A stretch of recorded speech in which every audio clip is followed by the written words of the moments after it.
Hello students, how are you all of you. अपन vector पढ़ रहे थे बेटा। वेक्टर के ये 8th लेक्चर है मेरा, ये 8th लेक्चर है। अपन 6th 7th और ये जो 8th लेक्चर है इन सब में ही अपन न्यूमेरिकल्स कर रहे हैं। और जो 5th लेक्चर थे मैंने 1st to 5th उसमें अपन ने थ्योरी पार्ट देखा था और उसके साथ एग्जाम्पल्स भी देखे थे अपन लोगों ने। तो ये अपना 8th लेक्चर चालू हो रहा है न्यूमेरिकल्स पे ही ना, कंटिन्यू न्यूमेरिकल्स कर रहे हैं, है ना बेटा। Hope you all are well इस कोविड-19 की सिचुएशन में बेटा, है ना। चलो बेटा, we start the numericals. Vector की न्यूमेरिकल्स कर रहे हैं इस लेक्चर नंबर 8 में भी बेटा अपन, है ना। तो न्यूमेरिकल्स अपन अभी तक एडिशंस के देख चुके थे, यूनिट वेक्टर्स के देख चुके थे मीन्स, और आज अपन डॉट प्रोडक्ट, क्रॉस प्रोडक्ट, उन पे भी न्यूमेरिकल्स देखेंगे। और साथ में ही यूनिट वेक्टर की और कितनी इंपॉर्टेंस है, क्योंकि they are very very importance of unit vectors. तो यूनिट वेक्टर्स पे ही शुरुआत में कुछ न्यूमेरिकल्स देखते हैं अपन लोग। यूनिट वेक्टर्स बोलें या कंपोनेंट्स बोलें, चालू करते हैं, ठीक है बेटा, है ना। तो फर्स्ट न्यूमेरिकल ले रहा हूँ। If a car move 30 metre in north direction, north लिख दो, north direction, and then 20 metre in east, means turn करी गाड़ी इसने 20 metre in east, and then 30√2 meter travel in southwest direction. I just say southwest direction. Then find net displacement. Means अपन 1D में तो देखेंगे ही सही, पर वेक्टर्स पढ़ा रहा हूँ, वेक्टर्स में ही क्वेश्चंस इंक्लूड होते हैं, क्योंकि ऐसे क्वेश्चंस अपन वेक्टर से ही कर पाते हैं, वरना इट इज़ टू कॉम्प्लिकेटेड होता, निकालना ही बहुत डिफिकल्ट होता। अगर वेक्टर लैंग्वेज नहीं आती, एक बहुत ही बेस्ट लैंग्वेज नहीं आती, तो बहुत दिक्कत हो जाती। तो ठीक है, सबसे पहले कुछ अपन देख लें, फिर ट्रिक बता रहा हूँ कि किस तरह से करना चाहिए अपन को क्वेश्चन को। सबसे पहले जैसा बोला वैसे आप रफली डायग्राम बना लें, उससे भी सॉल्व कर सकते थे। तो जस्ट मैंने एक ओ पॉइंट लिया और जैसा बोला वैसे मैंने मूव किया, that is called north direction, कि उसने नॉर्थ में मूव चला। और कितना मूव करा उसने कार को 30 मीटर, तो आई राइट डाउन 30 मीटर। देन अपन से बोला गया कि 20 मीटर मूव किया ईस्ट में, इट मीन्स मैं इधर कर दूं, that is called east direction. और ईस्ट डायरेक्शन मूव करा 20 मीटर। अब अपन से बोला गया कि वो साउथ वेस्ट गया है, तो अगर मैं एक रफली डायग्राम बनाऊं तो that is called north south east west. तो इट मीन्स कहीं वो इस तरफ गया है साउथ वेस्ट डायरेक्शन में, तो ऐसे ले लेते हैं। और जब कोई एंगल नहीं दिया जाता, अभी अपन और भी क्वेश्चन देखते हैं इसमें एंगल होगा, नहीं दिया जाता तो वो 45 डिग्री माना जाता है, कि जब हम छोटी क्लास में थे 5th 7th में, तो इस तरह से डिस्ट्रीब्यूटेड करे गए थे साउथ वेस्ट के लिए। तो डैट इज मीन्स ये 45 डिग्री हो गया, और डैट इज कॉल्ड डायरेक्शन कौन सी हो गई, साउथ वेस्ट डायरेक्शन। ये डायरेक्शन कहलाएगी ना साउथ वेस्ट, ठीक है। और इसकी वैल्यू कितनी दे दी गई, 30√2, ये अपन को वैल्यू दे दी गई। अब मैं आपको बता चुका हूं कि जब भी कोई चीज़ इंक्लाइंड होती है तो हमारे को उसके कंपोनेंट करने होते हैं, तो कहीं ना कहीं अपन इसको आई कैप से लिखते हैं, तो बहुत कुछ अपन लिख पाते हैं, ठीक है। डायग्राम ये बना हुआ है, इस डायग्राम और एक प्रॉपर डायग्राम जैसा होना चाहिए, मैंने ईजी करने के लिए कि कैसे फटाफट देखें और सॉल्व कर दें अपन क्वेश्चन को। तो कहीं ना कहीं अपन इसको कुछ इस तरह से भी अरेंज कर सकते थे, दोनों से ही एक्सप्लेन कर दूंगा कि कैसा हो रहा है। नॉर्थ में दे रखा हो तो आप north south east west east आप लिख दें पहले फटाफट, फिर उसके बाद आपको जो जो दे रखा है उसको उसी डायरेक्शन में शो कर दें। मीन्स अपन को एक तो दे रखा था 30 मीटर, डेट्स ऑल, कि ये 30 मीटर दे रखा है अपन को, कि उसने मूव किया 30 मीटर इन नॉर्थ डायरेक्शन। फिर अपन को दे दिया ईस्ट में चला 20 मीटर, तो अपन ने यहाँ पर 20 मीटर लगा दिया, 20 मीटर ये डिनोट कर दिया अपन ने। फिर अपन को बोला गया था कि साउथ वेस्ट मूव करा है, कोई एंगल नहीं दिया, तो बिल्कुल पर्टिकुलरली अपन ने ये एंगल 45 डिग्री पर ले लिया, ठीक है। 45 डिग्री पर उसका मूवमेंट ले लिया, डैट इज कॉल्ड 30√2। इस तरह से आप लिख लें, ज़्यादा बेटर होगा सॉल्व करने के लिए कंपोनेंट करते समय, नहीं तो उससे भी कर सकते हैं, ठीक है। अब लिखना चालू करा वेक्टर फॉर्म में, तो अपन कुछ नेमिंग कर दें। तो सबसे पहले मैं नॉर्थ डायरेक्शन के लिए अगर मैं बात करूं, इसके लिए या यहाँ पर नेमिंग करूं तो A, B और C, ये नेमिंग कर दी मैंने, ठीक है। ये O पॉइंट था, सबसे पहले ये ऊपर की तरफ मूव किया है, मान लो ये OA हो गया अपने पास, ये अपने लिए B हो गया, और लास्ट में ये अपना C पॉइंट हो गया जहाँ तक वो मूव किया है, ठीक है। तो मैं अगर इसको बोलूँ वेक्टर फॉर्म में, तो OA को क्या लिख सकता हूँ मैं, डैट इज कॉल्ड 30J, ये लिखूँगा ना, क्योंकि वाई एक्सिस दिख रहा है हमारे को, फिर मैं इस वाले पर जा करूँ ईस्ट, तो that is called O B लिखता हूँ, तो ये कितना हो जाता है अपने पास पॉजिटिव एक्स डायरेक्शन हो जाती है, मीन्स 20 आई कैप हो जाता है, that is called equation number second. अब बात करें बी सी की, मीन्स ओ सी की। अब ओ सी को डायरेक्ट निकालना पॉसिबल नहीं था, पर ओ सी को अपन कंपोनेंट की फॉर्म में कर देते, तो इसका एक कंपोनेंट इधर आता और एक कंपोनेंट इधर आता, क्योंकि कंपोनेंट पता है ना पूरा इक्वल वेक्टर करने के लिए, माने that is also in vector form. ये डिस्प्लेसमेंट ही निकाल रहा है वैसे भी अपन ने, तो अपन ने इसके कंपोनेंट करे होते, एक इस डायरेक्शन में जाता, एक इस डायरेक्शन में जाता। आपको पता है 45 डिग्री बन रहा है, तो इसका मतलब है 30√2 कॉस कंपोनेंट इधर आ जाता, कॉस 45। और इधर की तरफ कंपोनेंट की बात करें, थोड़ा सा बड़ा करके लिख देता हूँ, यहाँ पर बात करूँ तो इसका अगर एक और कंपोनेंट लेता तो वो इस डायरेक्शन में आता है, that is called south direction में, तो वो कितना हो जाता है अपने 30√2 साइन 45 हो जाता ना अपने पास। ठीक है, और ये माइनस में जा रहा है और ये भी माइनस में नीचे की तरफ जा रहा है, तो मैं कैसे लिख देता, कुछ ऐसे लिख देता ना, 30√2 कंपोनेंट्स में लेते हैं, इंक्लाइंड है कंपोनेंट्स करने हैं, तो ये लिया होता cos 45 लिखा होता, और कोऑर्डिनेट क्या लगा दिए होते माइनस का i, क्योंकि वो उस डायरेक्शन में जा रहा है। नीचे की तरफ इस वाले की बात करें तो डैट इज कॉल्ड 30√2 साइन 45, और डायरेक्शन क्या हो जाती है माइनस जे। अब अगर इसको सॉल्व करता हूँ तो माइनस तो आगे चला गया, साथ में cos 45 की 1/√2 वैल्यू होती, तो 1/√2 कैंसिल होता, तो यहाँ पर आ जाता माइनस का 30j, ये वैल्यू आ जाती। इसको सॉल्व करते तो वही माइनस का साइन आगे जाता, इसकी वैल्यू 1/√2 आती, जिससे √2 कैंसिल्ड हो जाता, और ये आ जाता अपना 30j, that is called O C. Just सबको ऐड कर दें बस अपन ने, तो जस्ट अपन ने ऐड कर दिया, डैट इज गिव डिस्प्लेसमेंट, जो डिस्प्लेसमेंट आता अपने पास, फिर मैं उसे समझा भी रहा हूँ प्रैक्टिकली कैसे हो रहा है, तो जस्ट ऐडअप कर दें, वही हमारा डिस्प्लेसमेंट कहलाएगा, ए से सी, दैट इज कॉल्ड ओ से सी, डायरेक्ट मीन्स डायरेक्ट अपन निकाल रहे हैं, दैट इज कॉल्ड डिस्प्लेसमेंट। तो अगर मैं डिस्प्लेसमेंट पर जाता हूँ कि डिस्प्लेसमेंट कितना होगा, तो मैं क्या करूँ, सबको ऐड कर दूँ, तो that is called 30j plus 20i, means ये वैल्यू लिखी, फर्स्ट ये फिर ये, क्योंकि डायरेक्ट इंक्लाइन का निकालना पॉसिबल नहीं था, तो -30i और माइनस का 30j, ये कर दिया होता। क्या दिख रहा है कैंसिल होते हुए, 30j से 30j कैंसिल हो गया, और इसमें से माइनस करा तो माइनस का 10i, ये हमारे पास नेट डिस्प्लेसमेंट आ गया। ठीक है, तो ये हमारा आंसर था। लास्ट मैग्नीट्यूड में कोई पूछता हमारे से कि मैग्नीट्यूड में आंसर बताएं, तो जैसे इसका स्क्वायर रूट ही तो लेते हैं, तो नेगेटिव पॉजिटिव हो जाता, तब अपन 10 मीटर बोल देते इसके आंसर को। लैंग्वेज जो अपन को IJK में, पर IJK से ही सॉल्व करने हैं इस तरह के क्वेश्चन। ठीक है, इसमें भी बात करता तो कैसे सॉल्व कर देते, इसका एक मैंने समझ गए ना, एक बार कैसा करना है, भी और भी क्वेश्चन देख रहे हैं। इसका एक कंपोनेंट इधर लेता, जो आपको पता है कितना आता अपने पास, केवल 30 आ जाता है इस जगह पर, इसका कंपोनेंट करता ना, यूं इंक्लाइंड जा रहा है तो एक कंपोनेंट उधर एक कंपोनेंट इधर, जो थ्योरी में समझाया था कि इसको बिल्कुल बीच में रखना है हमेशा, और इसका ही साइन का कंपोनेंट रहता तो ये भी 30 आ जाता। अब आप देखें 30 इधर है, 20 इधर, ये जो 20 हो तो इस डायरेक्शन में था ना स्टार्टिंग में, और ये कंपोनेंट 30 इधर आ गया, तो इन दोनों में से माइनस करता हूँ तो माइनस का 10 बचता है ना, आई डायरेक्शन वाला ये बचा। इसकी बात करूँ तो 30 ऊपर की तरफ है, इसका जो कंपोनेंट आया वो 30 इधर आ गया, तो एक दूसरे को कैंसिल कर दिया ना, तो बचा के केवल हमारे पास ये, वो भी उस डायरेक्शन में जाता हुआ दिख रहा है, उस तरफ जाता हुआ दिख रहा है। तो इट मीन्स कहीं ना कहीं हमारा आंसर ये डायरेक्टली भी सॉल्व कर सकते हैं, पर हर एक के लिए डायग्राम बनाना पॉसिबल नहीं होता, इस वजह से मैंने आपको एक ट्रिक बताई। जैसे भी अपन जस्ट मैं अगला एग्जाम्पल ही ले रहा हूँ जिसमें इस तरह का बनाना पॉसिबल नहीं होता पूरे ढंग से, कैसे बनाए अपन, इसलिए मैं ये डायग्राम नेक्स्ट क्वेश्चन इसी पैटर्न पर ले रहा हूँ, ये कैसे डिस्प्लेसमेंट निकालना है 1D में, फिर इसी तरह के क्वेश्चंस आने वाले हैं। तो जस्ट मैं यहाँ पर उठा रहा हूँ कि कैसे अपन वेक्टर का यूज़ कर रहे हैं यहाँ पर, है ना, उसके बाद प्रोडक्ट में जाऊँगा। ठीक है, नेक्स्ट क्वेश्चन देख रहे हैं। If a car move 6 kilometre in north to east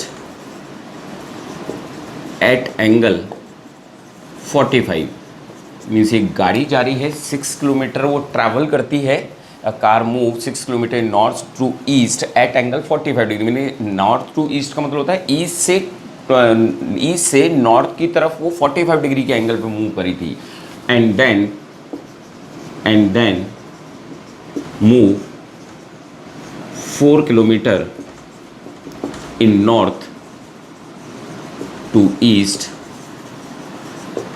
at angle 135 degree, ये दे दिया गया।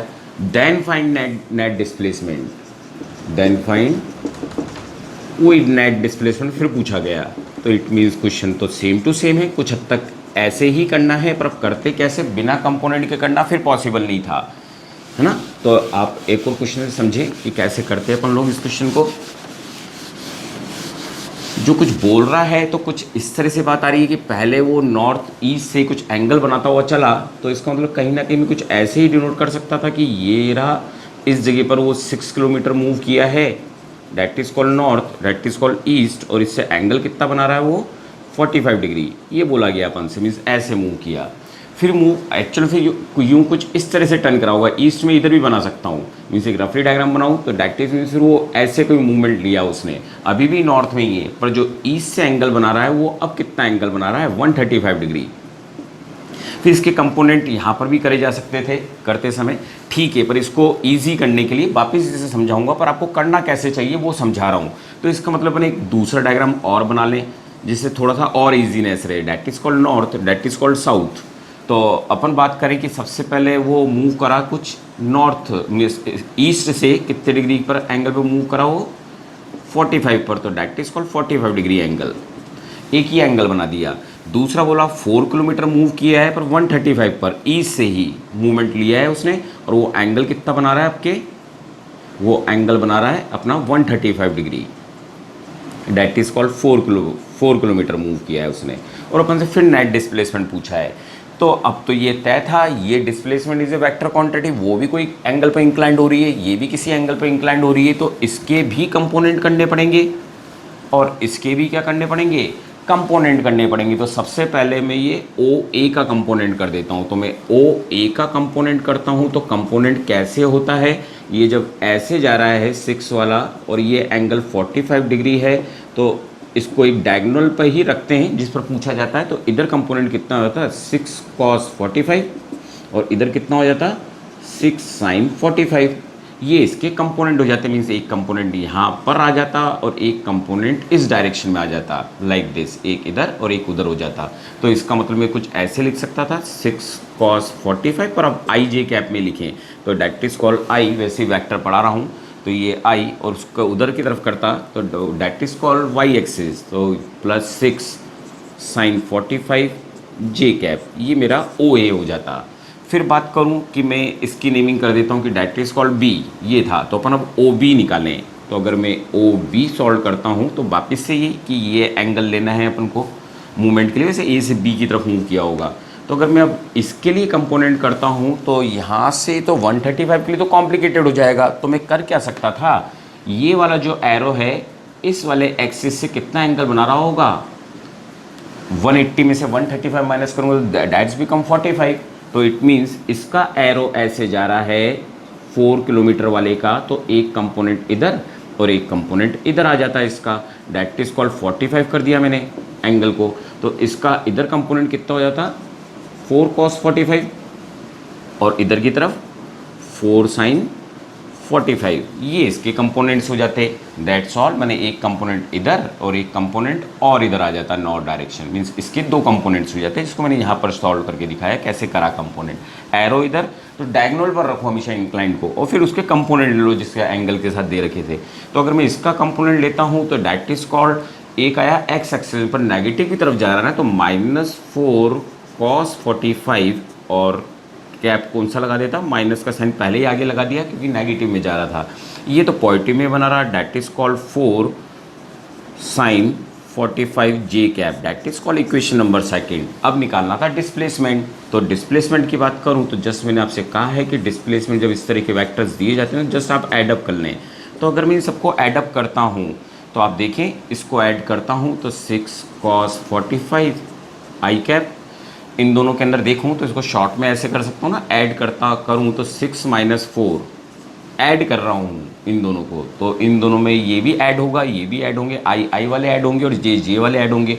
इन दोनों को ऐड करता हूँ तो cos 45 आई बाहर ले लूँ, इन दोनों को ऐड करता हूँ तो 6 माइनस प्लस ले लूँ, प्लस में है, और sin 45 जे ये ले लिया अपन ने। अब इसको सॉल्व करता हूँ तो डैट इज कॉल्ड 2, और यहाँ पर 1/√2 आ जाएगा, ये आई कैप में आ गया। इधर सॉल्व करता हूँ तो tan और इसकी वैल्यू 1/√2 √2 जे कैप आ जाती, मीन्स आंसर ये था। बाकी बस अपना अरेंजमेंट है, आपको पता है √2 से ऊपर नीचे मल्टीप्लाइड करता हूँ तो ये √2i आ जाएगा।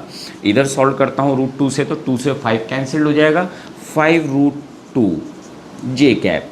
जस्ट मैथमेटिक्स अप्लाइड करिए तो चाहे ये आंसर माने चाहे आप ये आंसर माने, ठीक है। ये डिस्प्लेसमेंट निकल गया। किसने बोला होता मैग्नीट्यूड में कर दें तो फिर मैग्नीट्यूड में सॉल्व कर देते ना, मीन्स अपन करते क्या, √2 का स्क्वायर करते प्लस 5√2 का स्क्वायर करते तो आंसर कितना आता, इसका तो 2 ही रह जाता, और इसको सॉल्व करता तो 50 आ जाता। मीन्स हमारे पास रूट में आंसर आ जाता √52 मीटर, मीन्स अप्रॉक्सीमेटली 7 पॉइंट कुछ समथिंग आ जाता हमारे पास मीटर जो चला है वो। तो डैट इज़ द आंसर। करना चाहते तो इससे भी कर सकते थे, नो डाउट, इसमें कोई दिक्कत नहीं थी। आपने अगर इस तरीके का भी डायग्राम बनाया होता कि अब हाँ, क्योंकि इसके पैरेलल में इसको भी ईस्ट ले सकता हूँ, जहाँ से भी अपन जाएंगे वहीं पे तो ईस्ट होता रहेगा। तो इसका मतलब अगर मेरे को यहाँ पर सॉल्व करना होता तो इसके कंपोनेंट तो इधर कर दिए, एक इधर, मीन्स वही 6 cos 45 और इधर ले लेता मैं 6 sin 45। इससे भी सॉल्व कर सकते थे, नो डाउट। अगर आपको ऐसा लगता है तो इसको सॉल्व करना था, एरो उधर की तरफ जा रहा है तो कहीं ना कहीं मेरे को कंपोनेंट तो इधर ही करने होते ना। अब इतने बड़े एंगल का तो नहीं कर सकता था, ये 45, ये 135 था तो इट मीन्स ये कितना था 45। वही मैंने इसके जो 4 था उसके कंपोनेंट करे होते तो इधर की तरफ क्या जाता 4 sin 45 और इधर की तरफ क्या जाता 4 cos 45। तो देखो वापस वैसा हो रहा है ना। देखो ये दोनों जो आई वाली डायरेक्शन है वो नेगेटिव आ रही है, आई वाली तो आ रही है ना नेगेटिव, ये नेगेटिव आ रही। और ये वाले कंपोनेंट की बात करूँ तो ये भी इसी डायरेक्शन में और ये भी इसी डायरेक्शन में, दोनों एक ही डायरेक्शन में जा रहे हैं जे कैप वाले, इसलिए अपन ने दोनों को ऐड करा होता। शायद समझिए होंगे, रफ डायग्राम बनाया कि उसे टर्न करा होगा ईस्ट से 135, तो इसके बाद अपन ने ऐसा एंगल बना लिया। तो आप वहाँ पर भी कर सकते हैं, मीन्स ऐसे भी करें चाहे आप इस तरह से करें। पर कहीं ना कहीं अपने बहुत सारे क्वेश्चन 1D में आने वाले हैं कि अगर आप उसी नॉर्थ और साउथ में ही अरेंज कर दें कहाँ पर कौन सी चीज़ दे रखी है तो ठीक है, उससे जल्दी से अरेंज हो जाता है। वरना जैसा आप सोच रहे हैं तो ठीक है वक्त लगता है, वरना फटाफट नेट डिस्प्लेसमेंट था, वेक्टर की प्रैक्टिस और अभी बहुत होने वाली है आगे यूजेस में। ठीक है बेटा, नोट डाउन करो इसको, है ना। फिर नेक्स्ट क्वेश्चन देख रहे हैं अपन लोग।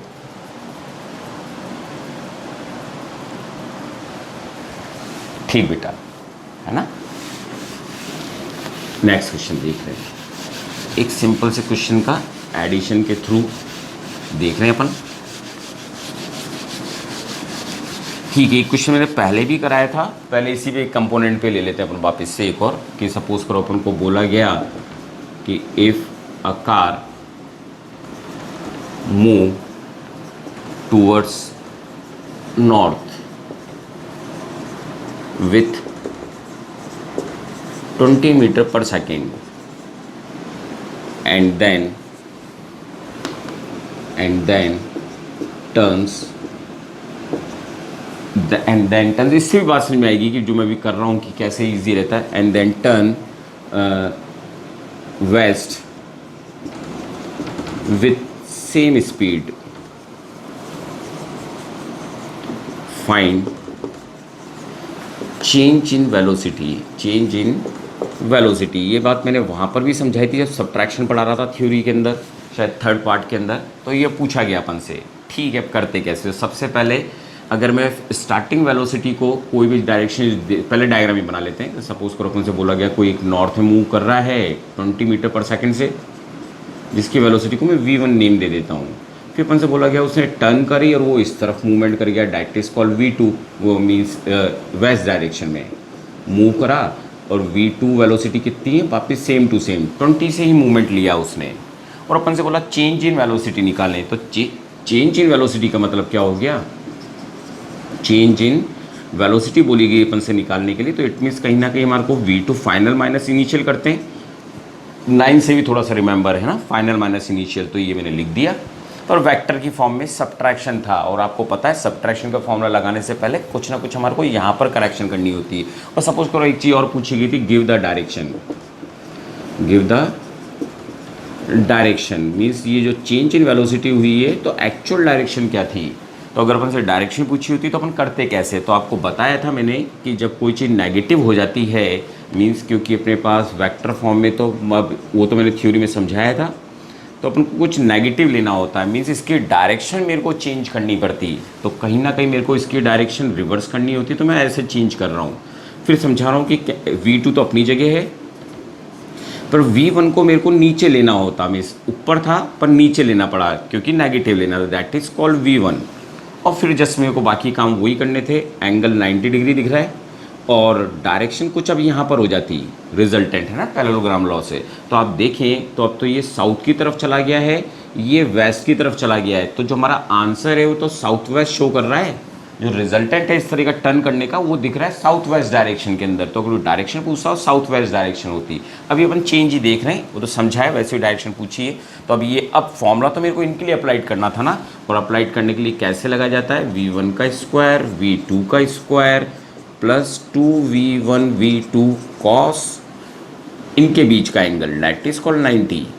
वो नेगेटिव के सिंबल से मैंने कुछ समझाया था पहले, पर ठीक है अभी ज़रूरत नहीं है क्योंकि cos 90 ने 0 कर दिया होगा। तो V1 का स्क्वायर V2 का स्क्वायर, और डैट इज़ कॉल्ड, जो हमारे पास आंसर आया वो था हमारे पास वेस्ट के अंदर चेंज इन वेलोसिटी आ गई, मीन्स चेंज इन वेलोसिटी के लिए फॉर्मूला देख रहे हैं अपन कि अपन V2 माइनस V1 को ही अपन अरेंज कर रहे हैं ऐसे। बस अपन को एंगल देखना था, लगा दिया पीछे, तो ये 0 हो चुका था, तो वो भी 20 का स्क्वायर, दैट इज़ ऑल्सो 20 का स्क्वायर, मीन्स 400 पूरा कॉमन लूँ तो एक तरह से 20 बाहर चल गया और √2 अंदर रह गया, that is called change in velocity बोलूँ या V2 माइनस V1 बोलूँ, जो फाइंड आउट करा है अपन ने मैग्नीट्यूड की फॉर्म में। तो ये भी क्वेश्चन मैंने केवल यही समझाने के लिए करा कि अपन कैसे फिर डायरेक्शन की बात करें तो आप समझ गए, एक इधर है एक इधर है, तो रिजल्टेंट बीच में आ रहा होगा ना हमारे पास, तो अपन ने वैल्यू रख दी अपन ने। और इसी तरह का मैंने एक एग्जाम्पल थ्योरी में भी दिया था आपको समझाने के लिए। ठीक है बेटा, है ना। नेक्स्ट क्वेश्चन देख रहे हैं बेटा अपना। ठीक है, एक डायरेक्शन और समझते हैं छोटे से क्वेश्चन से। अपन को एक find resultant of following diagram, कोई डायग्राम दे रखा था कुछ इस तरह से, ऐसे दे रखा था, डैट इज कॉल्ड, आप कंसिडर कर लें 10 न्यूटन था और ये भी 10 न्यूटन था, और जो एंगल दे रखा था डैट इज कॉल्ड 60 डिग्री, ये दे रखा था। अपन को रिजल्टेंट फाइंड आउट करना था। वो एंगल दे रखा है तो कहीं ना कहीं एडिशन का फॉर्मूला लगाते, पर अपन ने जो एरोज देखे थे वो एक ही डायरेक्शन में जाते हुए देखे थे, इधर इधर इधर, तभी तो हम पैरेललोग्राम लॉ से कुछ लगाते, पर यहाँ पर तो ये एरो इधर आ गया। जब इस तरीके की कोई प्रॉब्लम आती है तो अपन को करना क्या होता है, जो एरो यहाँ पर दे रखा था अपन को उसको कंसिडर नहीं करते, उसको अपन को नीचे ले जाना होता है। मीन्स ये एरो इधर था तो आप डॉटेड में नीचे ले जाएंगे, इधर पैरेललोग्राम बनाएंगे, वरना इधर तो पैरेललोग्राम बनेगा नहीं ना, क्योंकि पैरेललोग्राम के लिए सेम डायरेक्शन होनी जरूरी है। तो अपन ने इसको नीचे करा होता है। यहाँ पर जो एंगल था डैट इज कॉल्ड 60, पर अब ये इस तरफ था, इधर बनेगा पैरेललोग्राम, तो ये 10 दे रखा था पर अपन ने 10 न्यूटन नीचे लिखा होता है इस जगह, और एंगल भी चेंज होता। मीन्स अब अगर एंगल की बात करूं तो टोटल स्ट्रेट लाइन है तो 180 का होता, 180 में से 60 माइनस करूँगा तो 120 का एंगल आ जाता ना, और 120 का एंगल आता तो रिजल्टेंट कहीं यहाँ पर आता ना। और रिजल्टेंट के लिए फॉर्मूला क्या अप्लाइड कर देते अपन, जो अपन लोग जानते हैं, ए स्क्वायर प्लस बी स्क्वायर, बहुत कर चुके हैं इसलिए डायरेक्ट लगा रहा हूँ। तो 10 का स्क्वायर प्लस बी का स्क्वायर मीन्स 10 का स्क्वायर, दोनों को फिर प्लस 2 इंटू 10 ए और बी, और कॉस 120 रख देता। वैसे तो ट्रिकी क्वेश्चन मैंने कई बार काम आ जाता, आपको पता है अगर एंगल 120 हो, tan 10 हो, तो मैं ये क्वेश्चन भी करवा चुका हूँ मेरे 6th लेक्चर के अंदर, न्यूमेरिकल्स के अंदर। तो आप देखेंगे कि इसके अंदर ये जो इन दोनों का जो रिजल्टेंट है वो तो tan ही आएगा, क्योंकि 120 पर होता है तो रिजल्टेंट और लगने वाले फोर्सेस सभी बराबर होते हैं, तो वही आंसर आने वाला है। चाहे तो अपन सॉल्व कर लें, ये भी 10 ये भी 10, और cos 20 की ये 100 इधर सॉल्व करता हूँ। आपको अब याद है cos 120 की वैल्यू माइनस हाफ होती है, तो माइनस हाफ से हाफ कैंसिल होता, तो यहाँ पर हाफ से हाफ कैंसिल मीन्स यहाँ पर आता माइनस का 100। सॉल्यूशन करने के बाद बहुत बार कर चुके हैं बेटा अपन इसको, तो 100 से 100 क्या होता कैंसिल, तो 100 का रूट मीन्स 10 ही आंसर आता। और ये बहुत बार प्रैक्टिस करके समझाइए, आपको बात है ना, cos 180 की वैल्यू कैसे निकालते हैं वो सब मैथमेटिकल टूल्स में भी समझाया, वापिस समझाया था बेटा, है ना, इससे पहले लेक्चर्स में। ठीक है, नेक्स्ट क्वेश्चन देख रहे हैं इसी तरह का। अभी तक अपन जितने ही फोर्स देख रहे थे मैंने कंपोनेंट्स भी आपको समझा दिए हैं, ले लिया था मैंने एक क्वेश्चन इससे जस्ट पहले लेक्चर के अंदर। 7th लेक्चर में। फिर एक क्वेश्चन ले रहा हूँ कि suppose let 4 forces act as a diagram. वैसे डायग्राम नहीं था बट डायग्राम के थ्रू सिंपल रहेगा, है ना। बाकी तो लैंग्वेज में बोला गया था, मीन्स अपन से बोला गया कि 4 फोर्सेज हैं, ये नॉर्थ डायरेक्शन मान लें, ये ईस्ट मान लें, ये साउथ और ये वेस्ट मान लें। अपन से बोला गया कि एक फोर्स जो है नॉर्थ में लग रहा है, डेट इज कॉल्ड 10 न्यूटन। एक फोर्स साउथ डायरेक्शन में लग रहा है, लैंग्वेज में बोला गया था बेटा, है ना, लैंग्वेज में। और ये फोर्स लग रहा है अपने पास 6 न्यूटन, ये बोला गया। फिर अपन से बोला गया एक फोर्स F3 लग रहा है साउथ डायरेक्शन के अंदर, डेट इज कॉल्ड 5 न्यूटन, ये बोला गया अपन से। और एक बोला गया वेस्ट डायरेक्शन में लग रहा है, वो उसके लिए दे दिया गया अपन को 2 न्यूटन, ये बोल दिया गया अपन को। और बोला गया find net force applied on a body. Net force find out करना था। मीन्स यहाँ पर आप मान सकते हैं कोई बॉडी थी, उस पर कुछ लोग खींच रहे थे, कुछ नॉर्थ में, कुछ साउथ में, कुछ ईस्ट में, वेस्ट में, ऐसे फोर्स खींच रहे थे। तो वो नेट फोर्स जा किधर रहा था, और अपन एंगल भी निकाल रहे हैं वापस से, जो कर चुके हैं इस तरह के क्वेश्चन पहले। तो इधर देखें F1 और F2 एक्स एक्सिस की बात कर लेते हैं पहले। अगर मैं एक्स एक्सिस की बात करूं तो यहाँ पर इसको खींचा जा रहा है 5 न्यूटन से, इसको खींचा जा रहा है 2 न्यूटन से। तो अगर मैं, और अपन को इनके कंपोनेंट करने की तो जरूरत है नहीं, क्योंकि मैं आपको बता चुका हूँ वर्टिकल और हॉरिजेंटल, माने हॉरिजेंटल और वर्टिकल पर हम कंपोनेंट नहीं करते हैं बेटा।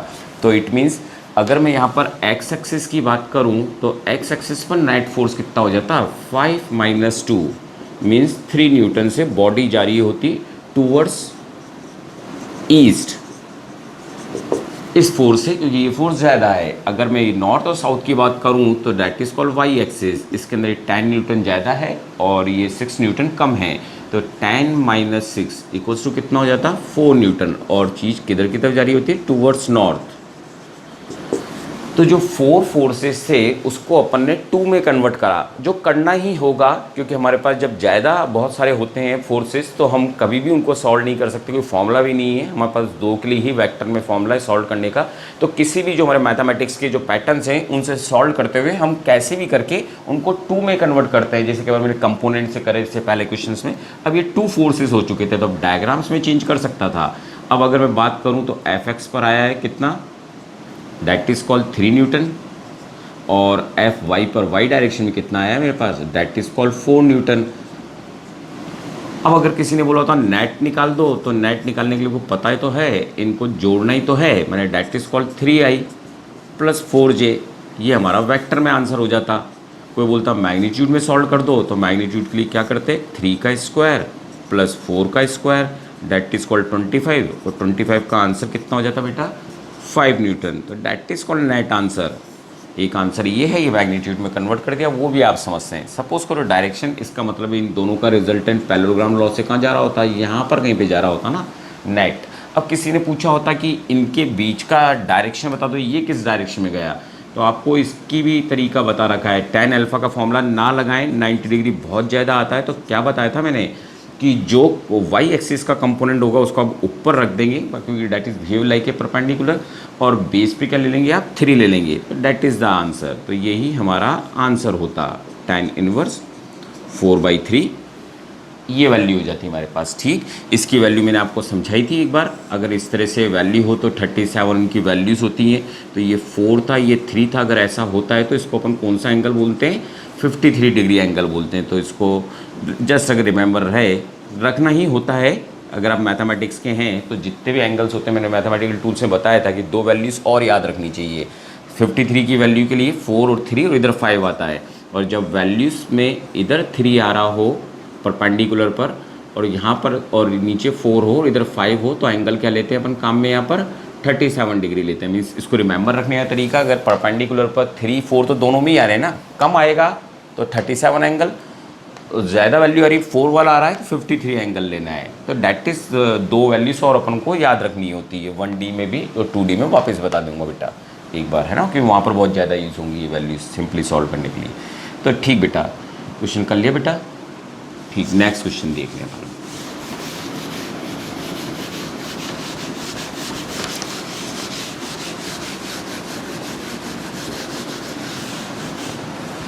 ठीक बेटा, अब नेक्स्ट क्वेश्चन देख रहे हैं, यूनिट वेक्टर पर देख रहे हैं, इसी बहाने कुछ और याद रहे। या देखें if sum of two unit vector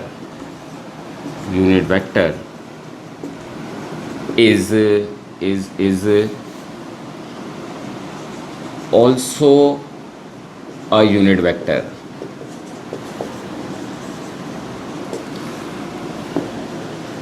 then find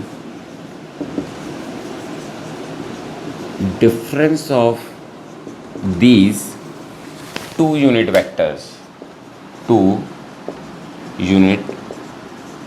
थोड़ा सा डिफरेंट क्वेश्चन है ना, पर जब कर रहे हैं तो सभी तरीके देखें। अपन को बोला गया दो यूनिट वेक्टर्स बोले गए जिनका आंसर था, जो सम था उनका, वो भी एक यूनिट वेक्टर ही आ रहा था। तो जो उनका डिफरेंस निकालते तो क्या आंसर आता। तो अगर इसको थोड़ा सा समझें तो यूनिट वेक्टर को नॉर्मली एन से दिया जाता है, तो उसी से ले रहा हूँ।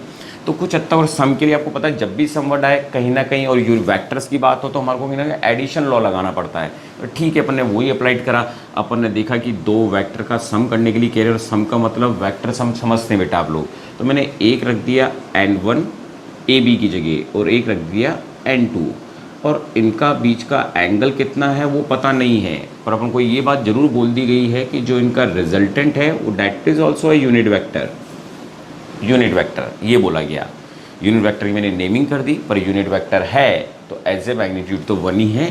तो इसका मैग्नीट्यूड भी 1, इसका मैग्नीट्यूड भी 1 और इसका मैग्नीट्यूड भी 1।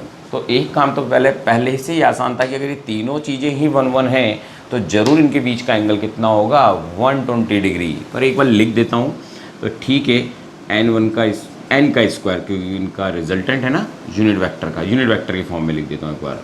इनका स्क्वायर n यूनिट वेक्टर 1 का square plus n2 unit vector का स्क्वायर प्लस 2n1 का यूनिट वेक्टर n2 का यूनिट वेक्टर, और that is called cos theta. Formula कौन सा अप्लाइड है आप सभी जने जानते हैं, मैंने लगा रहा हूँ फॉर्मूला रिजल्टेंट के स्क्वायर का, a square plus B square plus 2ab cos theta applied कर रहा हूँ ना बेटा सॉल्व करते समय। ये अप्लाइड करवा यूनिट वेक्टर रख दिया a और b की जगह। तो अगर मैं इसको सॉल्व करता हूँ तो आप जानते हो ये भी तो 1 ही हो गया, ये भी 1, इनका स्क्वायर करता हूँ और यहाँ पर भी अगर 1 1 1 लिखता हूँ तो that is called cos theta. इसको सॉल्व करता हूँ 2 आता, 2 को उधर ले जाता तो माइनस का 1 आता, 2 कॉस थीटा आता। और आई थिंक अब आप समझने लगे होंगे कि वैल्यू -½ आती है, और -½ किसकी वैल्यू होती है, 120 की वैल्यू। समझ गए होंगे बेटा है ना, -½ की वैल्यू आती है। मैंने समझाई थी तरकीब की, cos 60 ले लें, फिर उसका माइनस को हटाना तो 180 में से माइनस कर देना 120 डिग्री, और या डायरेक्ट भी रिमेंबर रखें, सभी चीज़ बराबर है तो एंगल 120 था। ठीक है, अब ये था अपन से बोला डिफरेंस फाइंड आउट कर दो। तो क्या मेरे को पता लग गया है कि जो ये यूनिट वेक्टर थे n1 और n2, इनके बीच का एंगल था 120 डिग्री। पर ये जो रिजल्टेंट आया था ये तो इन दोनों का सम आया था, क्योंकि सम के लिए ही तो ये फॉर्मूला है। तो एक्चुअली में बोला जाए तो जो ये रिजल्टेंट मैंने निकाला है, जिसका नाम ही मैंने n कैप क्यों बोला था, यूनिट वेक्टर ही उनका रिजल्टेंट, तो एक्चुअली वो था तो इनका सम ना। अब अगर मेरे को माइनस निकालना है तो कहीं ना कहीं मेरे को इसको माइनस यूनिट वेक्टर करना पड़ेगा ना अपोजिट डायरेक्शन में, और फिर एंगल भी लेना पड़ेगा। तो ये 120 था तो ये 60 डिग्री हो गया होगा, और फिर वापस से वही, अब मेरे लिए यही रिजल्टेंट है और यहीं पर मेरे को कोई रिजल्टेंट निकालना है, that is called n1 minus n2 का यूनिट वेक्टर निकाल रहा हूँ। तो इसको सॉल्व करने के लिए क्या करूँगा, फॉर्मूला वही लगाना है जो फॉर्मूला था।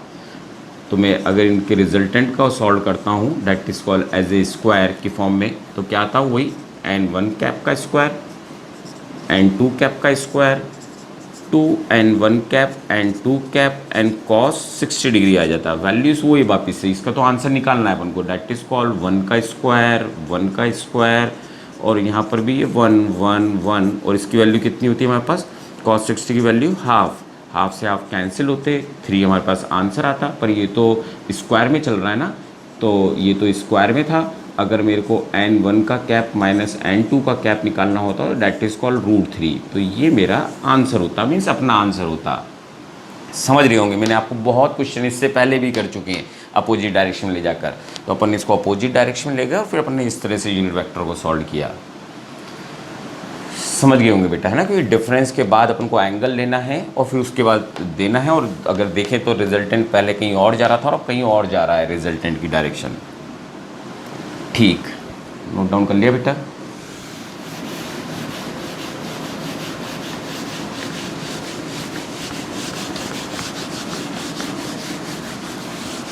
ये क्वेश्चन ऐसे ही ट्रिकी समझ रहे हैं कि क्या क्या होगा। क्रॉस प्रोडक्ट भी काम में जो रहता है वो भी थोड़ा सा ले रहा हूँ काम में। सपोज करो अपन को दे रखा था इफ़ ए और अंदर दे रखा था बी क्रॉस ए इम्प्लाइज क्या होगा या क्या आंसर होगा इज इक्वल्स टू, मान लें आप इज इक्वल टू। अब आपको पता है कि ये क्या आ गया है, क्रॉस प्रोडक्ट आ गया है ना। अब अगर क्रॉस प्रोडक्ट आ गया है तो ए क्रॉस बी, तो ये तो रिजल्ट उस प्लेन को छोड़कर ही 90 डिग्री पे चला जाएगा ना। कहाँ चला जाएगा? 90 डिग्री पर। तो अगर मैं बात करूं कि जो ए क्रॉस बी है या बी क्रॉस ए है, बी क्रॉस ए, तो बी क्रॉस ए मीन्स अगर अपन इस तरह से थंब को लेकर आते हैं, मीन्स अपन रोटेट करते हैं बी से ए की तरफ, तो आपको पता है कि इनका जो रिजल्टेंट होगा बी क्रॉस ए, वो किधर की तरफ चला जाएगा? ऊपर की तरफ। मान लो मैं इसका नाम रख देता हूँ C, that is called C vector आ गया। हाँ, इन दोनों के प्लेन को छोड़कर ऊपर चला गया 90 डिग्री पर। अब आया अपने पास, तो इसका मतलब मैं ए डॉट सी कर दूँ इसको, ठीक है। अब जो ए है और जो सी है, इनके बीच में एंगल कितना है? कितना है बेटा? Angle between A and C is 90 degree. दिख रहा है ना, क्योंकि इस प्लेन को छोड़कर जाता है 90 डिग्री। और आपको पता है इस चीज़ को अपन कैसे लिख सकते हैं? ए सी कॉस थीटा, डॉट प्रोडक्ट है ना, और कॉस 90 की वैल्यू कितनी होती है? 0। तो इट मीन्स हमारा आंसर कितना आता? 0 आंसर आ जाता है इसका, क्योंकि ये इनको छोड़कर ए क्रॉस बी जाएगा ना, बी क्रॉस ए, और इसका जो मैंने नाम रख दिया इस वेक्टर का, क्योंकि क्रॉस करने पर वेक्टर ही आता है, तो ये अपने पास आंसर हो जाता। ठीक बेटा, नोट डाउन कर लिया ना? ठीक बेटा, अगला क्वेश्चन देख रहे हैं अपन। डॉट प्रोडक्ट्स के क्वेश्चंस वहाँ पर भी करा दिए थे मैंने थ्योरी के अंदर, वापस से देख रहे हैं अपन थोड़ा सा डिफरेंट, ज़्यादा कुछ नहीं different. Find angle between I plus J plus 2k with x axis.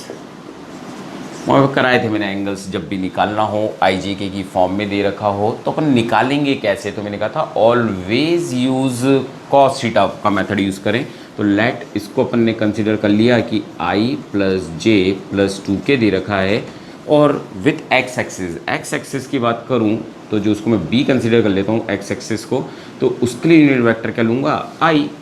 तो ये ले लिया मैंने, बस अब इनके बीच का एंगल ही तो निकालना था। मैंने कहा था ऑलवेज जब वेक्टर फॉर्म में दे रखे हों वैल्यूज़, तो एंगल आप हमेशा डॉट प्रोडक्ट से निकालें। तो that is called A dot B, और नीचे का ले लेता ए का मॉडुलस और बी का मॉडुलस।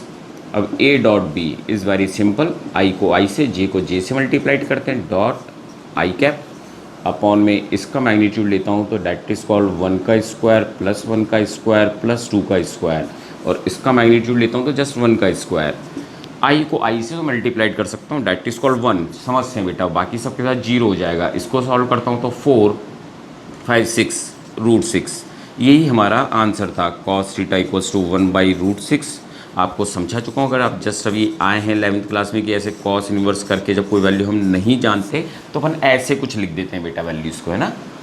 तो ये हमारा आंसर हो जाता। तो जब भी हमारे को इस तरह की वैल्यूज़ दी जाती, हो सकता कुछ और देते तो रख ही लेते। मैंने थोड़ा सा चेंज करा, एक्स एक्सेस के साथ ले लिया, तो क्या करते हैं अपन लोग, तो ऐसे सॉल्व कर दिया अपन ने। ठीक, एक और क्वेश्चन डॉट प्रोडक्ट पे देख लें। आपको एक बात समझा चुका था थ्योरी के अंदर कि अगर दो चीज़ें परपेंडिकुलर हैं तो जो उनका डॉट प्रोडक्ट होगा ऑलवेज 0 होगा। तो अपन से बोला गया इफ़ टू वेक्टर्स, एक दे दिया गया I plus 2j plus 3k and other one दे दिया गया अपन को 2y plus 3j plus alpha k are perpendicular, वो परपेंडिकुलर थे।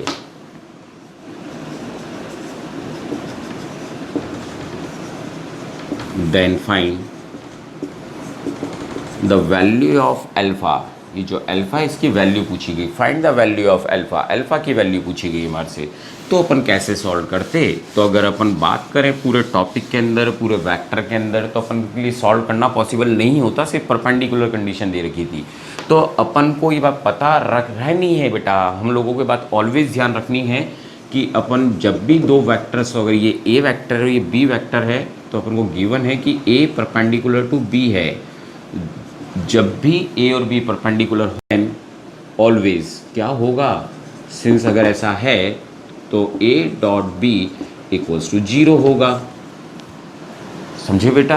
तो इसका मतलब मैं क्या रख दूं यहाँ पर, i plus 2j plus 3k dot next जो वेक्टर था वो लिख दिया अपन ने, प्लस अल्फा के इक्वल्स टू 0। वैसे भी जब किसी की वैल्यू निकालनी हो तो ये बात ऑलवेज रिमेंबर रहना चाहिए एज ए मैथमेटिक्स की, जब तक 0 नहीं होगी वो टर्म्स तब तक हम कोई वैल्यू सॉल्व भी नहीं कर सकते, है ना। जैसे फैक्टर्स में हुआ करता है छोटी क्लास में, तो i को i से मल्टीप्लाइड करता हूँ तो 2, j को j से मल्टीप्लाइड करता हूँ तो 6, और इसको इससे मल्टीप्लाइड करता हूँ तो that is called 3 alpha equals to 0, that is called 8 plus 3 alpha equals to 0। तो अल्फ़ा इक्वल्स टू कितना आ जाता है, ये उधर जाता -8/3। तो ये वैल्यू होती तो ये दोनों परपेंडिकुलर होते, इस जगह पर पोजीशन होती तो बेटा अपने पास। ठीक बेटा, नोट डाउन करो इसको, है ना। फिर नेक्स्ट क्वेश्चन देख रहे हैं अपन लोग।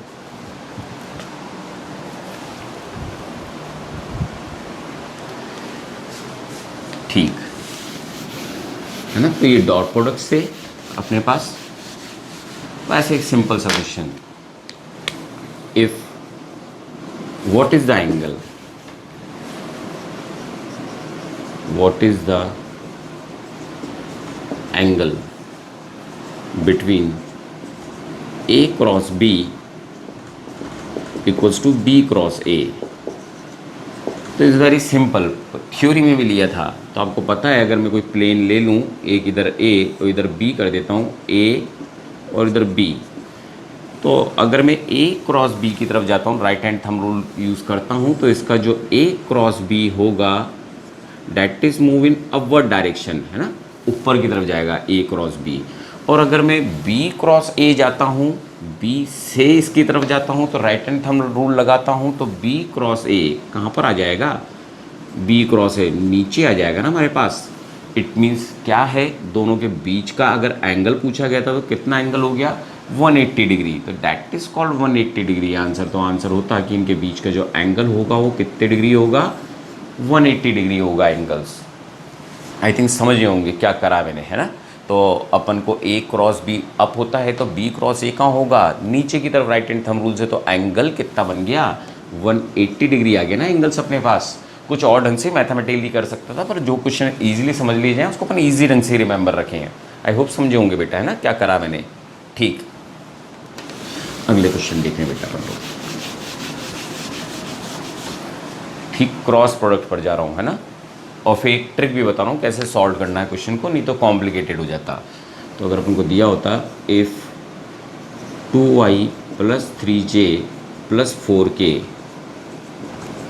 एंड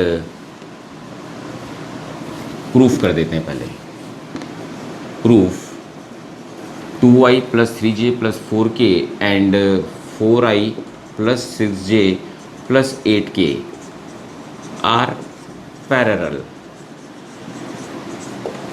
अब थ्योरी में बताया था जब मैं प्रॉपर्टीज़ लिखा रहा था वेक्टर की, कि अगर दो वेक्टर्स पैरेलल हैं तो a क्रॉस b जो होगा वो ऑलवेज 0 होगा। a क्रॉस b क्या होगा, 0 होगा, क्योंकि उसमें साइन थीटा आता है, और साइन 0 पैरेलल का मतलब एंगल 0, तो साइन 0 0, तो इसका मतलब है आंसर 0 आता। तो अपन को जब बोला जाए कि अपन को गिवन था कि a vector parallels to b है, तो जो क्रॉस प्रोडक्ट होगा वो ऑलवेज 0 होगा।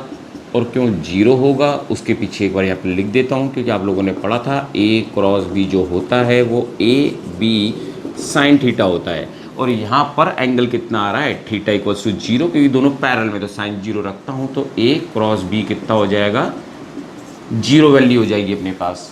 तो बस अपन को जस्ट वैल्यू रखनी थी। तरीका क्या बताया गया था, पर फिर भी इसकी शॉर्ट ट्रिक बताने वाला हूँ एक बार। तो जो पैटर्न तरीका है वो एक बार समझा रहा हूँ, क्योंकि आपको सॉल्व करने का तरीका बताया था कि डिटर्मिनेंट मेथड में कैसे सॉल्व करते हैं, कि पहले आप i j और k लिख दें, फिर आप ये नोट डाउन कर लें 2 3 4 और फिर इसको नोट डाउन कर दें 4 6 8 इक्वल्स टू 0 तो चल रहा है। ए क्रॉस बी को सॉल्व कर रहा हूँ, इसको मैंने ए कंसीडर करा है और इसको बी कंसीडर करा है, तो अपन आई जे के लिखते हैं। फिर पहले जो इसके कोफिशिएंट होते हैं वो नोट डाउन कर दिया जाता है मैंने जो पहले दे रखा हो, और फिर सेकंड वाले को लिख देते हैं। फिर इनको सॉल्व करने का तरीका क्या है, तो इनको सॉल्व करने के लिए तरीका क्या बता रखा था कि पहले आप एक आई ले लें, ब्लॉक कुछ इस तरह का बना लें। तो अगर मैं इसके तो इसको छुपाते हैं और इसको छुपाते हैं ऐसे करके, है ना, कॉलम और रो को आई को लेना, तो सिर्फ ये दिख रहे हैं हमारे को, तो ये नोट डाउन कर दूँ, दैट इज कॉल्ड 3 6 4 8।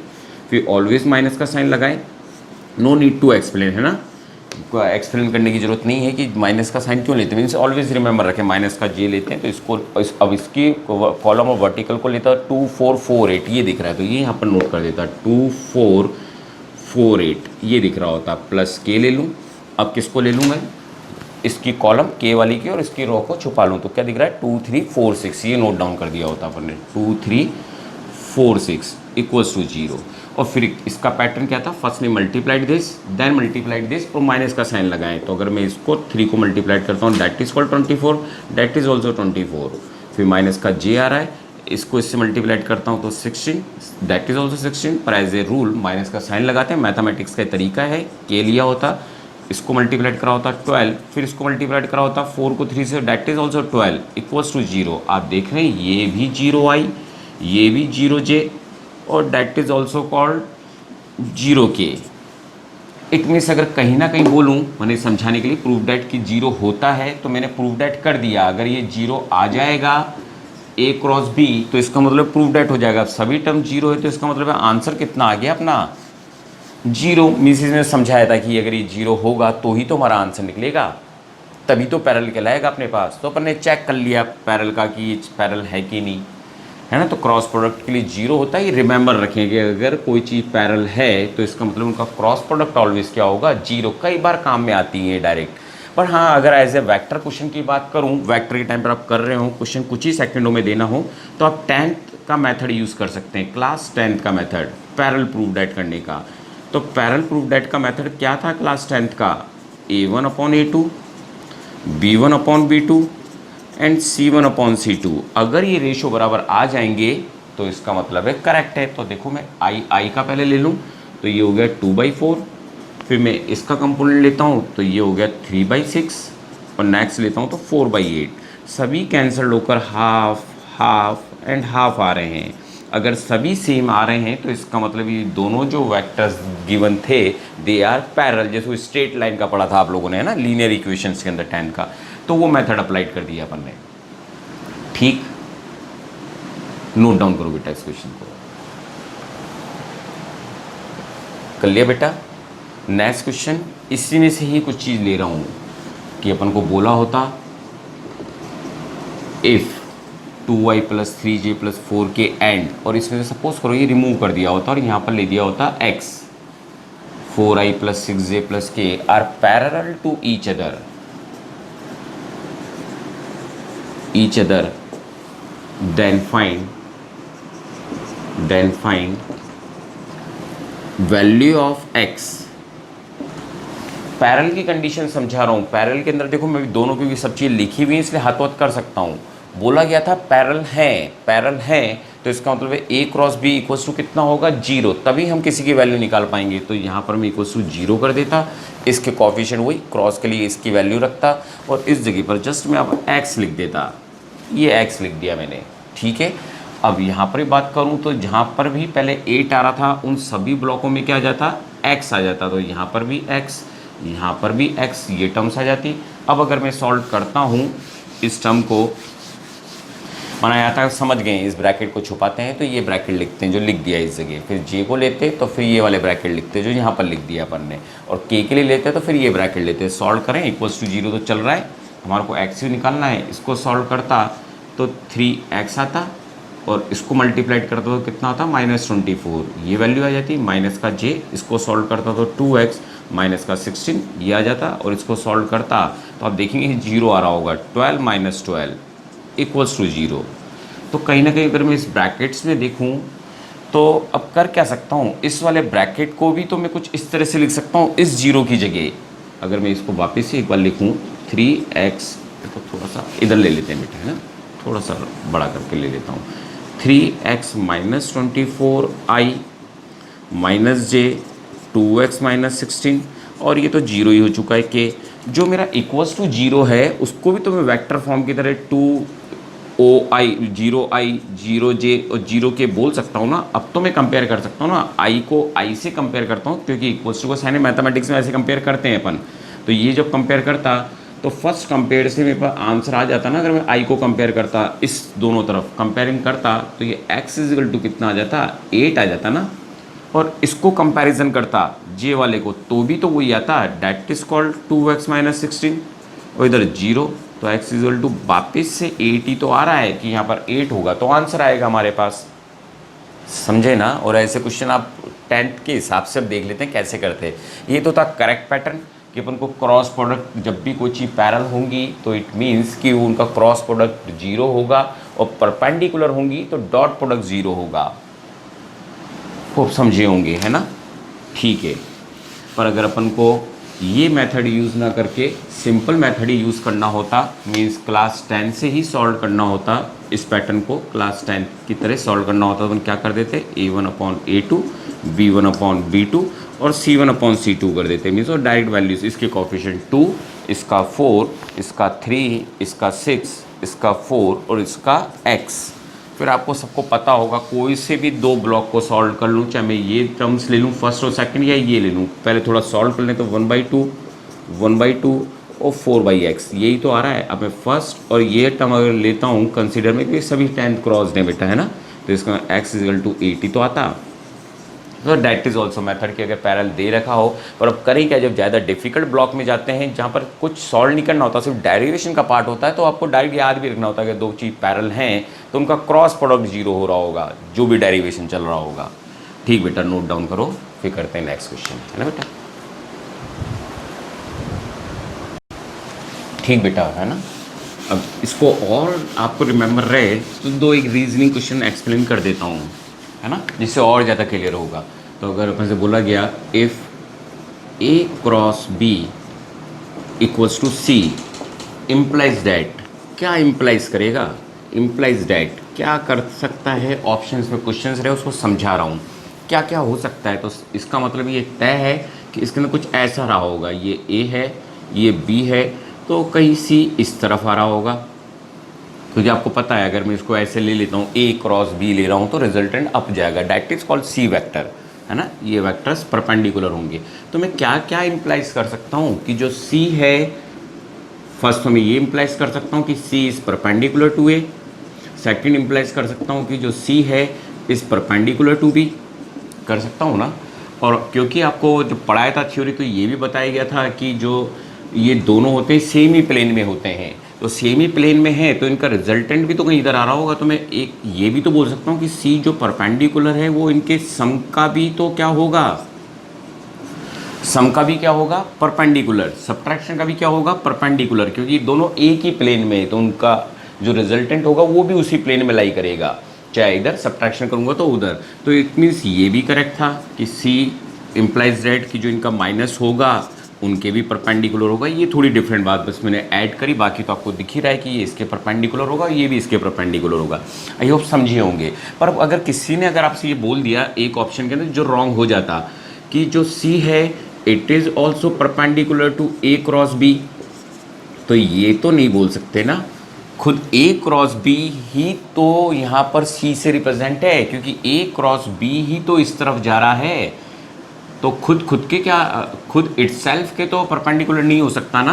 तो ये ऑप्शन रॉन्ग हो जाता, डैट इज़ रॉन्ग, ये ऑप्शन रॉन्ग होता। पर बाकी तो बस मेरे को समझाना था ना कि जो C है वो A के परपेंडिकुलर है, B के परपेंडिकुलर है, इन दोनों का सम होता उनके भी परपेंडिकुलर होता, क्योंकि इन दोनों का जो सम है वो कहीं यहाँ आ रहा होता ना, और इनका जो एडिशन लॉ जानते हैं, और सब्ट्रैक्शन कहीं पीछे उधर की तरफ जा रहा होता। तो ये सब्ट्रैक्शन की बात करूँ उनके परपेंडिकुलर होता, पर A क्रॉस B के तो परपेंडिकुलर नहीं हो सकता था ना, क्योंकि C का मतलब ही तो A क्रॉस B है, वही गिवन है, तो वो तो दोनों का मतलब सेम ही है, तो खुद के कैसे परपेंडिकुलर हो जाएगा, इस खुद के थोड़ी परपेंडिकुलर हो जाए, इसलिए ये कैंसिल हुआ, समझे होंगे। वापिस से एक टॉपिक जिसको बार बार मैं समझा रहा हूँ उसी टॉपिक को ले रहा हूँ। सपोज करो ये जीरो होता है, इसी पर ही ऑफ कर रहा हूँ बस, है ना, इस 8th लेक्चर को। बाकी 9th लेक्चर में न्यूमेरिकल्स कंटिन्यू करूँगा वेक्टर्स के। तो a cross b equals to zero आ रहा है, इसका क्या मतलब है? तो क्या अपन इसको ऐसे नहीं लिख सकते क्या, ए बी साइन थीटा, ज़्यादा प्रॉपर लिखे तो एन कैप के साथ भी, यूनिट वेक्टर के साथ। अब क्योंकि ये जीरो बोला गया है तो जीरो हुआ कब होगा? ए बी तो जीरो नहीं है, बस अपन को कुछ ना कुछ तो वेक्टर्स का हो सकता है मैग्नीट्यूड के साथ। तो पर ये तो कंफर्म है ना कि थीटा इक्वल टू जीरो हो जाए तो सब जीरो हो जाएंगे, और इट मीन्स कि यहाँ पर थीटा जीरो था, और थीटा जीरो था इसका मतलब था कि जो ए वेक्टर हैं और जो बी वेक्टर हैं वो दोनों पैरेलल है ना। मैग्नीट्यूड कुछ भी हो सकता है पर पैरेलल है तो ही तो एंगल जीरो लेते हैं। यहीं से अपन स्टार्ट करा था थ्योरी के अंदर भी, जो एडिशन लॉ पढ़ना चालू करा था। ठीक बेटा, तो ये मेरे 8th लेक्चर में अभी इतने ही न्यूमेरिकल्स, बाकी अपन 9th में देखेंगे। और वापस से एक बार रिमाइंड करा रहा हूँ बेटा, अगर कोई भी प्रॉब्लम हो किसी भी चैप्टर में, 11th 12th या IIT लेवल पर या एडवांस लेवल पर कोई भी क्वेश्चन प्रॉब्लम हो तो आप 9352644365 पर आप व्हाट्सअप कर सकते हैं या फिर कॉल करके पूछ सकते हैं, अगर कोई छोटी मोटी प्रॉब्लम हो तो बेटा, है ना। बेस्ट ऑफ लक बेटा, बेस्ट ऑफ लक।